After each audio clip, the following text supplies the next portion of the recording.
Well, busting makes me feel good. By the way, we're watching Ghostbusters II. This is the one, right, without the CGI Harold Ramis? This is the one with the real Harold Ramis, I think. And the reason why we're doing this for is because it's near the holidays. And Santa's here, and we got our Ghostbusters movies. We're not discounting or knocking Ghostbusters Afterlife. We hadn't actually seen it yet. But we want to do a little holiday episode, you know, right around the corner, so why not? I hadn't seen this in many years. I almost wish we could have done Ghostbusters 2016. You know why? Why? Because it's so good. Say hello to my chocolate blend. Boy, the tracking on this sucks, dude. I think we need to pause it. Yeah, we can look for another version. The tracking on this is freaking What's terrible. happening, dude? I know, I'm like I'm on. Do you see like you're getting fuzzy? I feel like I'm on drugs or something. I know. Please change that one. But you know, another reason why we're watching this, and also I just want to thank you for the help of John. From the help of John Foster, he's got this movie going. That first one we're watching was freaking terrible. And we're actually watching out of our Worst of the Best collection from our Worst of the Best VCR DVD. That's pretty great. You know, one reason why we're watching this is because it's a Christmas movie, and I don't think a lot of people ever talk about that or realize that. How boring is this one opening scene, though? Not knocking this movie, but like, I don't know where the baby carriage was a good idea. It looks so weird. I don't know. I think she noticed that. Oh, she does.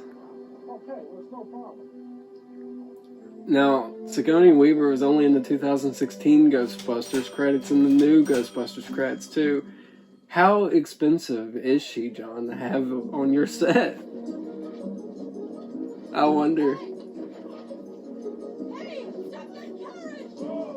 You got Stranger Things kid. I guess he took up a lot of the budget. He's a director now. Here's a little fun fact for everyone, and I'm not sure if you know, suppose twins was in this movie, being the baby. And they grew up to be like ninjas or martial artists. Like, no joke. It's I have read about this somewhere. yeah. What's your best? I guess the demon was in too. It was like, yeah, I was maybe like some of the good spirit rubbed off on it. They should do that. I'm sure that they don't do the 3, but they should have for this movie. For Afterlife. I mean. Just a middle finger. Yeah, that would have been more acceptable. I think it might be a ghost.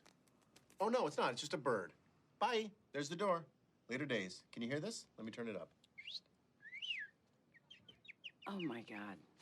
I love how in this scene that we think, like, all right, we're getting to see them both some ghosts, and it's just a kid's birthday party. And they're even disappointed. Here's a little fun fact also. The director of Ghostbusters Afterlife is in this scene right here, Jason Reitman. And I had a prediction that I never made it in the video, but I'm making it now. I'm sure he doesn't say it, but I want him to be at Raise a Cult and say, my dad says you guys are full of crap. Just like he does in this scene. You know, my dad says you guys are full of crap. Can this judge be any madder? Golly. Could they have found a more angrier judge? No place fits Your Honor, shut up! Prisoners like you in decent society. Your Honor, this is important. You players don't know innocent people. Yes, sir. Be quiet. What? How's this guy not noticing that, like, wind is coming from nowhere? I'm just going to keep yelling and being angry. The more angry I get, the better things will be. Good day. And here's these giant cartoon ghosts that I've always thought were comically hilarious, but appropriate for a movie that's a comedy. Looks like Jim Henson did it. Jim Henson, yeah, maybe.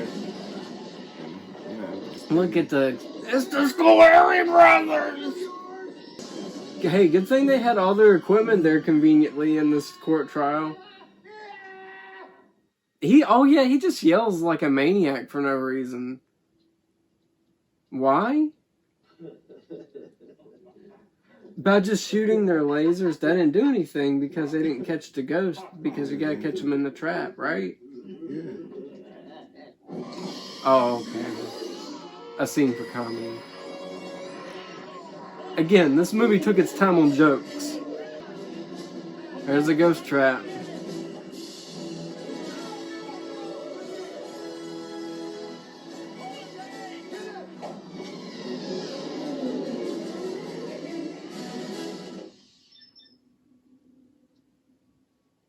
Alright.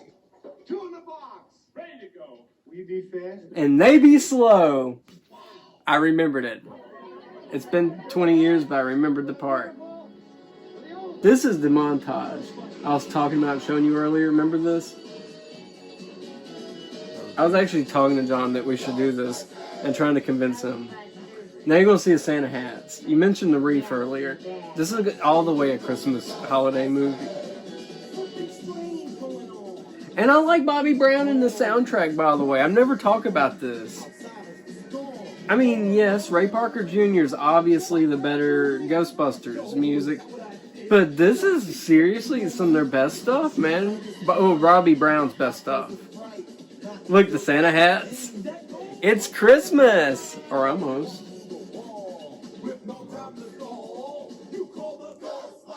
Oh, here's that weird park scene.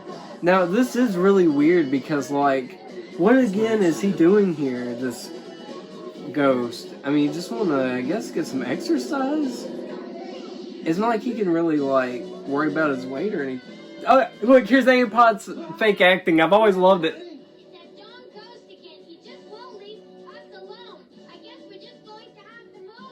She acts like she can't act her way out of a paper bag in this scene.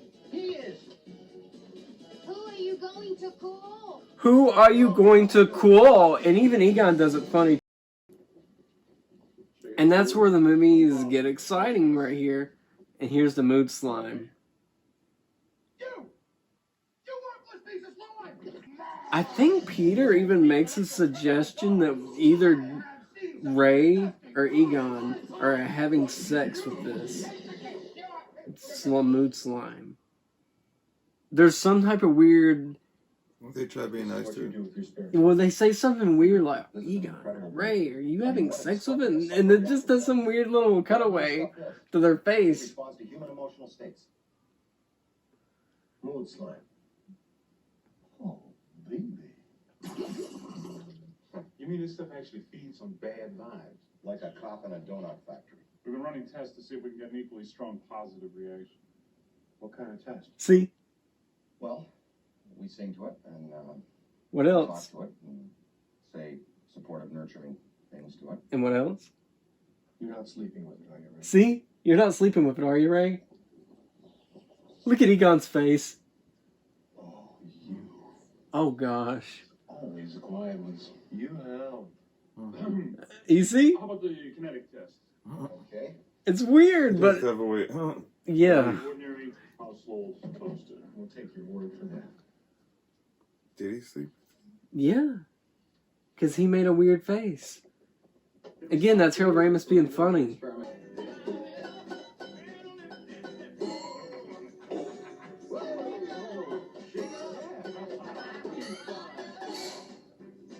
Wait a minute.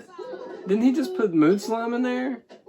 Yeah. And then put toast in there too? I didn't see him put the bread in there. Or they didn't show it anyway. This man that toaster could eat that hand. No. We put a warning label on it. We don't have any liability. Ah!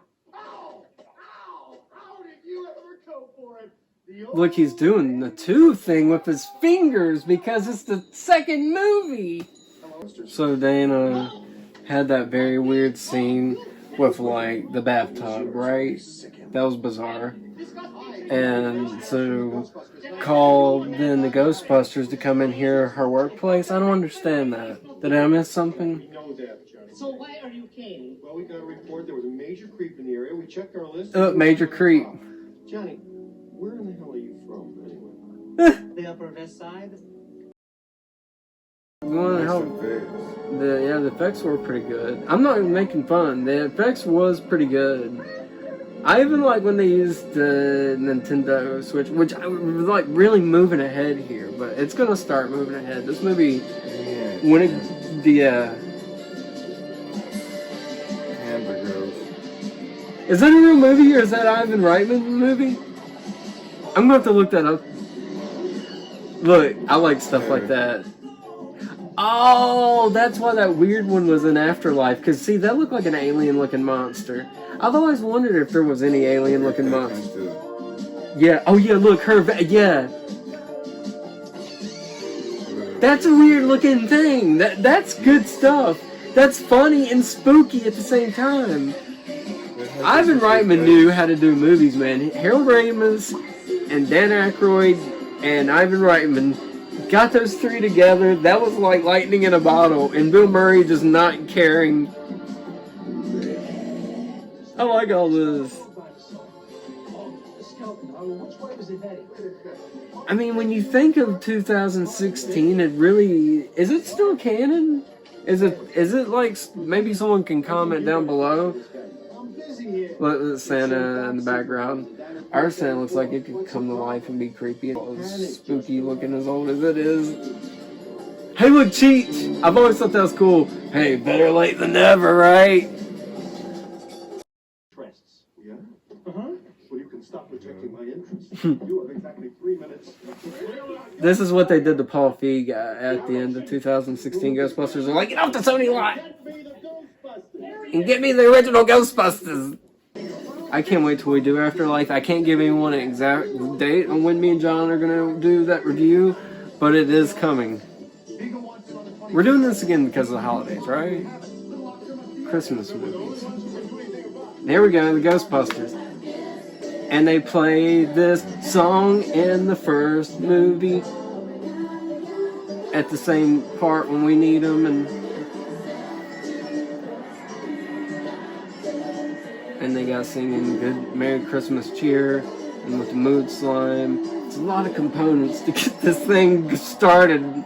This is again when you know they've kind of really ran out of ideas, because it's like, because you know Dan Aykroyd originally wanted to do the Stay Puft Marshmallow Man to walk across the Hudson, but they didn't have that funds back then, so they're like, hey, we'll bring, hey look, there's the Nintendo Switch pad, remember that? But for this movie, they're like, well, instead of Stay Puft, why don't we get the Statue of Liberty to walk across Hudson? We have the money. But relatively, it's pretty much the same thing, beat for beat, a little bit. It's just hard to stray away from the original's formula. Yeah, it's a great song, man.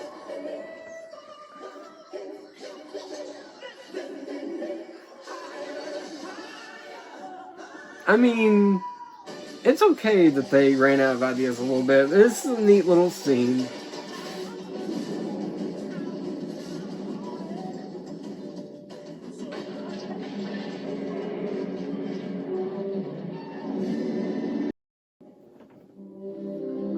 Oh, look at Lewis getting zipped up all sexual by Annie Potts again.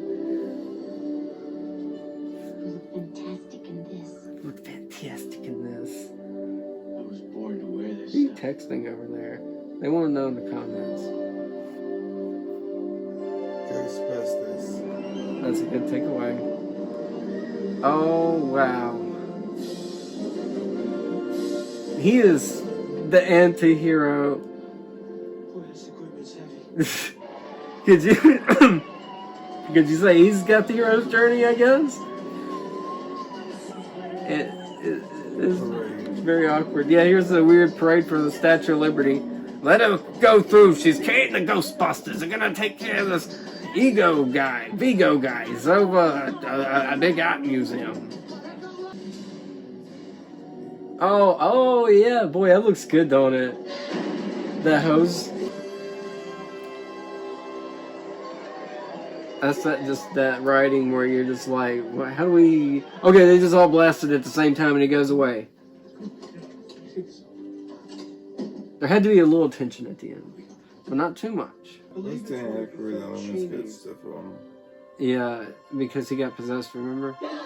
While they're painting, though...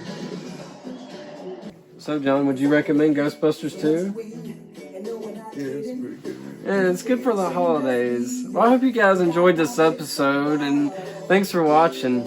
I hope you guys will, subscribe to our channel if you hadn't already. Maybe like this episode. Alright, guys. Thanks. Bye.